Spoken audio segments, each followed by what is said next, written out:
En vérité, le chemin importe peu. La volonté d'arriver suffit à tout. Albert Camus. C'est qui a choisi cette citation-là? Non, parce que je suis pas du tout d'accord avec ça. Et je t'explique pourquoi dans cet épisode. Combien de fois j'ai pu lire ou entendre de la part de coachs de développement personnel qu'il suffit d'avoir de la volonté et qu'avec une volonté de faire, on peut tout faire. Si on veut, on peut. Tu as certainement déjà entendu ça. Et d'après mon expérience, c'est pas exactement comme ça que ça se passe. Alors oui, bien sûr, la volonté a du sens et la volonté est importante pour avancer en direction d'un objectif. Mais de mon point de vue, la volonté ne suffit pas pour aller au bout de ces objectifs.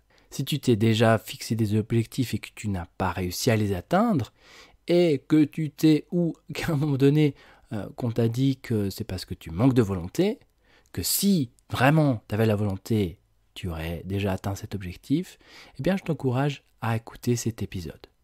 Tu pourras d'une part déculpabiliser et d'autre part comprendre pourquoi la volonté même, même avec la bonne volonté, eh bien ça suffit pas. Bienvenue sur l'épisode 029 de Croissance Intérieure. Ce podcast est pour toi qui rame en chemin si tu as l'impression de tourner en rond dans ta vie et de répéter les mêmes schémas. Avec Croissance Intérieure, je t'invite à revenir à l'intérieur de toi, à utiliser chaque événement et situation comme une opportunité pour croître intérieurement. Si tu es prêt à expérimenter de nouveaux points de vue, faire de nouvelles prises de conscience et ainsi prendre des raccourcis pour te libérer de tes blocages et ainsi revenir vers toi-même, prends une profonde inspiration et c'est parti.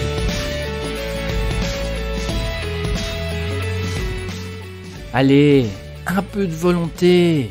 Mais si tu voulais vraiment, tu l'aurais déjà fait. Quand on veut, on peut. Il suffit juste de faire ça, mais c'est pas difficile. Toutes ces phrases qui peuvent nous faire culpabiliser parce que oui, on a de la volonté, on fait de notre mieux, mais ça suffit pas. Alors, que ce soit pour arrêter de fumer, pour mincir, pour apprendre une langue, pour réussir dans la vie, un peu de volonté. Tu veux un thé ? Volonté. Bon, pour commencer, qu'est-ce que la volonté ? Alors en psychologie, selon Wikipédia, la volonté, c'est la capacité à accomplir un acte intentionnel de manière consciente. Donc la volonté s'adresse à notre esprit conscient, à notre néocortex, siège de la raison. Si je te demande maintenant de prendre une profonde inspiration, tu vas le faire de manière consciente, c'est intentionnel. Par contre, toutes les respirations que tu as faites juste avant, très certainement tu n'en avais pas conscience. Elles étaient inconscientes. Et heureusement d'ailleurs que ça se fait tout seul parce que dans nos vies bien remplies, s'il fallait encore penser à respirer, on ne s'en sortirait pas. Alors je ne sais pas si tu savais que ton conscient peut avoir conscience de 7 à 15 choses au maximum, à la fois, en même temps. Alors que ton inconscient, lui, il peut avoir conscience et il gère environ 40 millions d'informations en même temps. Que ce soit ta respiration, ta pression artérielle, la température de ton corps, et j'en passe et j'en passe. Donc, lorsqu'on parle de volonté, on parle d'une action consciente. Il suffit d'avoir cette volonté pour accomplir un objectif quel qu'il soit.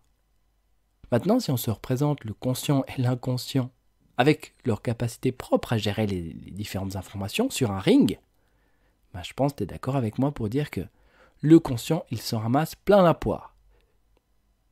Tout simplement parce que le conscient gère entre 7 à 15 choses à la fois, alors que l'inconscient peut en gérer jusqu'à 40 millions d'informations à la fois.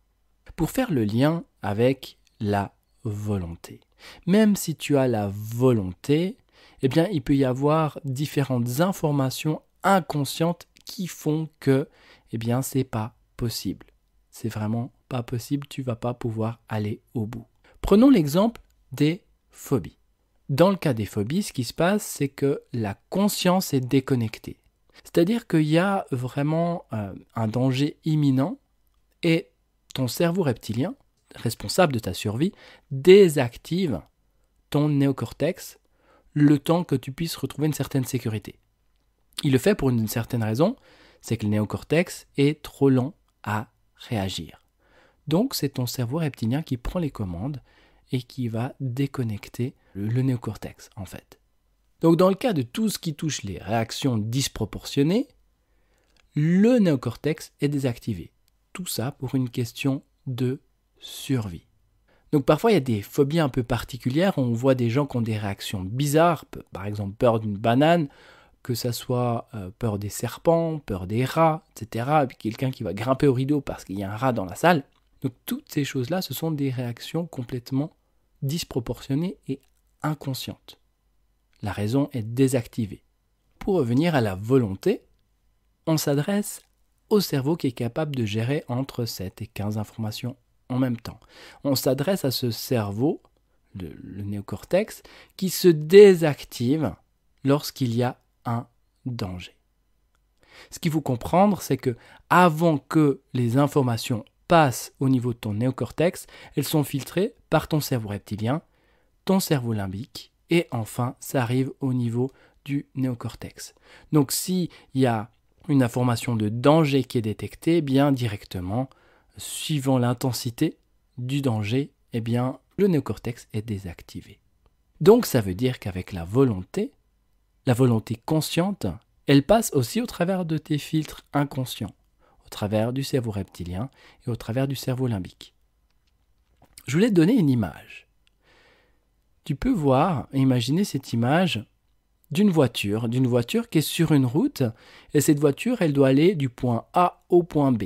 Le point A au point B, ça c'est ton objectif, quel qu'il soit, et cette voiture et son moteur, eh bien ça c'est la volonté. Donc tu as la volonté de faire, tu vas y aller, tu vas réussir.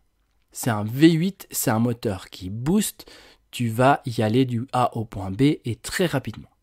Sauf que voilà, sur la route, eh bien, il y a des troncs d'arbres, il y a des embûches, il y a des rochers qui sont arrivés sur la route. Ce qui fait que tu es bloqué. Donc, juste avec ton moteur, tu peux avoir le moteur le plus puissant du monde, eh bien, ça ne va pas suffire. Tu comprends là que ces troncs d'arbres, que ces rochers qui sont sur la route, eh bien, c'est des blocages inconscients. Prenons par exemple le fait de vouloir mincir, de retrouver son poids-forme. Alors j'ai la volonté, je souhaite mincir, retrouver mon poids-forme, donc je vais aller courir. Donc je vais faire attention à ce que je mange, je vais faire différentes actions conscientes. J'ai la volonté. Mais si pour ton esprit inconscient, alors que tu as cette volonté d'aller au point A, ton poids actuel, au point B, ton poids forme, donc ton poids idéal, il y a des embûches, il y a des troncs d'arbres, il y a des rochers au travers de ta route, avec toute la volonté du monde, eh bien tu n'arriveras à rien ou à pas grand-chose. Il est important de pouvoir considérer ces aspects inconscients, ces troncs d'arbres, ces rochers, qui sont autres que des parts de toi inconscientes qui ont un bénéfice secondaire, c'est-à-dire que c'est des parts de toi qui ne sont pas OK dans le fait que tu puisses retrouver ton poids-forme. Elles ont un intérêt à ce que tu gardes un surpoids. Soit parce que le surpoids, ça permet en temps de famine eh bien, de pouvoir survivre, soit parce que le surpoids, ça permet d'être plus forte, plus fort, soit parce que le surpoids, ça fait qu'on est moins séduisante, moins séduisant, donc c'est moins dangereux. En tout cas, il y a une raison pour laquelle eh bien, ton esprit inconscient t'empêche d'accéder à cet objectif. Donc c'est ces rochers, c'est tout ce barda qui se trouve là sur ta route. Mais toi, tu as ce V8, rappelle-toi, tu as un moteur très puissant. Seule la volonté, eh bien ça ne suffit pas. C'est important de pouvoir prendre conscience de ces différents aspects inconscients. Et une fois que tu prends conscience de ces aspects inconscients, que tu vas à l'écoute de ces différentes parts de toi qui ont un bénéfice secondaire, quant au fait de garder un surpoids par exemple, en gardant cet exemple-là, que tu prends conscience de ça, que tu leur expliques que c'est OK, qu'il n'y a pas de risque à retrouver son poids-forme, que tu leur permets de vivre une expérience telle qui montre que c'était en sécurité, il n'y a pas de risque avec ça, eh bien c'est comme si progressivement, peu à peu, les différents obstacles sur la route vont se libérer et tu vas pouvoir retrouver facilement, naturellement, ton poids forme parce que tu as cette volonté. La volonté est importante puisque c'est ce moteur. Encore une fois, il y a ce moteur sous ton capot, c'est ce V8 qui tire, qui envoie, mais c'est important que la route soit déblayée. Mais si la route est déblayée et que ta voiture est à l'arrêt, ou qu'il n'y a pas de moteur, elle ne va pas avancer. Donc l'un et l'autre sont à considérer. Donc tout ce qui est en lien avec la volonté et tout ce qui touche à ces aspects inconscients. Voilà, j'espère que c'est clair pour toi, cette notion de volonté, et je trouve que c'est vraiment important de bien comprendre ça, et ça permet de déculpabiliser parce que bien souvent on fait des choses, on fait des actions, et ça va pas au bout, et on ne sait pas pourquoi, et on a donné le meilleur de nous-mêmes, et on peut nous dire que il fallait un peu plus de volonté, quand on veut on peut, etc. Et tout ça, ça peut nous faire culpabiliser. Mais rappelle-toi de cette image, de cette route. Il y a l'objectif, point A au point B, et tous les obstacles, eh bien, ce sont ces aspects inconscients. Et toi, tu es cette voiture avec ce moteur, le moteur qui correspond à la volonté. Donc, en prenant conscience, ok, j'ai la volonté, en te donnant les moyens d'aller chercher, d'aller libérer tous les blocages inconscients qui font que ça bloque ton chemin, eh bien à ce moment-là, tu pourras aller beaucoup plus facilement du point A au point B. Voilà. Si tu souhaites soutenir le podcast Croissance Intérieure, eh bien je te propose de t'abonner sur les différentes plateformes de podcast et à laisser un avis 5 étoiles. C'est le moyen le plus simple pour que d'autres personnes puissent découvrir. Merci. Et puis dans le prochain épisode, on va parler du fait de s'accepter tel que l'on est. Tu verras que ça n'a pas grand-chose à voir avec ce que tu as pu entendre dans le développement personnel, parce que dans mon expérience, pour s'accepter, eh bien, il a fallu au préalable comprendre les différents mécanismes qui font que je fonctionne de telle ou telle manière, et j'ai dû donner du sens à tout ça. Et dès lors où j'ai pu donner du sens, eh bien, ça a pu me permettre beaucoup plus facilement, et même de manière tout à fait naturelle, de m'accepter sans aucun effort. On se retrouve dans le prochain épisode et d'ici là, jusqu'à notre prochain rendez-vous. La volonté, c'est très bien, mais il faut ajouter à ça tous ces aspects inconscients. Il faut se donner les moyens d'aller libérer tous ces aspects inconscients qui bloquent ton chemin, afin que tu puisses facilement aller du point A au point B.